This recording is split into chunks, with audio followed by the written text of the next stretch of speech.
प्रथमतः देवीदास चौगुले प्रतिष्ठाननी हा जो कार्यक्रम आयोजित केला आहे, फोक लोक, हा अतिशय उत्तम कार्यक्रम आहे, मराठी संस्कृतीला जपणारा.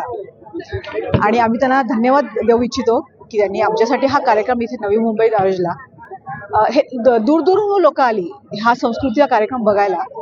या कार्यक्रमामध्ये हा पूर्ण कार्यक्रम मराठी संस्कृती जपून केलेला कार्यक्रम आहे. हा युवा पिढीने ही संस्कृती जपावी हीच सर्वांना हा मेसेज देण्याचा जो प्रयत्न केलेला आहे, खरंच खूपच छान आहे.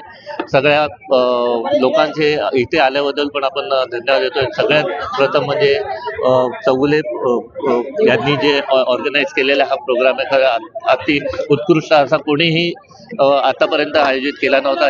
यांनी केलेला आहे, त्याबद्दल त्यांचे खूप खूप आभार.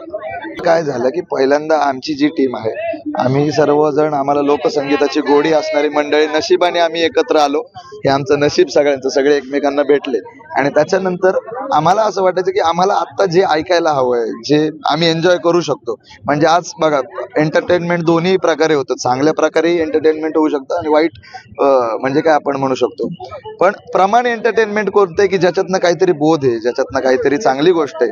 माणूस असतोय ते लहान मुलापासून म्हाताऱ्या माणसापर्यंत एकत्र बघून तो बसून माणूस तो आनंद घेऊ शकतोय. अशा गोष्टी आजकाल कुठंतरी कमी होत चालल्यात आणि आम्हालाही त्याची कमतरता वाटत होती. म्हणून जसं म्हणतात, गरज ही शोधाची जननी आहे, त्याप्रमाणेच या फोकलोकचा प्रवास चालू झाला. जी गोष्ट आहे ती त्याचा जो फॉर्म आहे ती ज्याच्यासाठी ती बनली आहे. म्हणजे जसं सिद्धांत कार्यक्रमामध्ये आमचे तात्या हे नरेशन तुम्ही पाहिलं असेल, त्यांनी आता कॉस्ट्युम चेंज केलंय म्हणून ओळखू येत नसतील कदाचित. तर ते जसं उल्लेख करतात की आपली लावणी ही चापून चोपून साज शृंगारात सादर होणारी लावणी आहे, नऊवारी घालून सादर होणारी. तर ती आजकाल जर वेगळ्या पद्धतीने सादर होत असेल आणि प्रेक्षकांनाही कदाचित त्याची भुरळ पडत असेल, तर ती आपल्यासाठी थोडीशी खंत वाटणारी बाब आहे. मग त्याच्यात काहीतरी बदल म्हणून आमच्याकडून हे उचललेलं. आम्ही त्यांना पाहिलं, आम्ही त्यांच्या काळात समकालीन नाही आहोत. आम्ही त्यांना पाहिलं, पहिले ते इंट्रोड्यूस झाले आम्हाला नटरंग या चित्रपटामध्ये. त्याच्यानंतर मग जे सवाल जवाब आणि असे काही पिक्चर आहेत, तमाशा बाजाचे चित्रपट आहेत, त्याच्यात त्यांची झलक आम्हाला पाहायला मिळाली. त्यांची कहाणी तशी दर्दनाक आहे. चित्रपटामध्ये ती म्हणजे तिचं सकारात्मक रूप दाखवण्यात आलेलं आहे. पण या सगळ्या लोककलावंतांच्या पुण्याचं दान आपल्यापर्यंत आलं, ह्या पिढीपर्यंत आलंय.